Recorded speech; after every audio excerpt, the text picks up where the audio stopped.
Thank you. I give the floor to the Asian Forum for Human Rights and Development. Mr. President, we make the statement in solidarity with SWARAM and Pusat Komas. We know that Malaysia has fully accepted 147 of 268 recommendations from its UPR. We are encouraged by the government's commitments and positive steps toward reform, such as the accession to the Rome Statute for the ICC.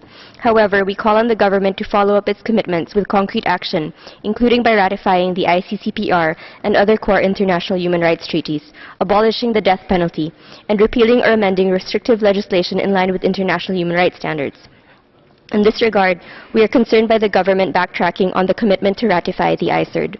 We regret that Malaysia has not fully accepted several key recommendations on freedom of expression, peaceful assembly and association, and the protection of human rights defenders. We call on Malaysia to repeal restrictive legislation, including the Sedition Act, Section 233 of the Communication and Multimedia Act, and the Peaceful Assembly Act, which have been used extensively to criminalize and silence human rights defenders, journalists, and dissidents, and impose undue restrictions on freedoms of expression, assembly, and association.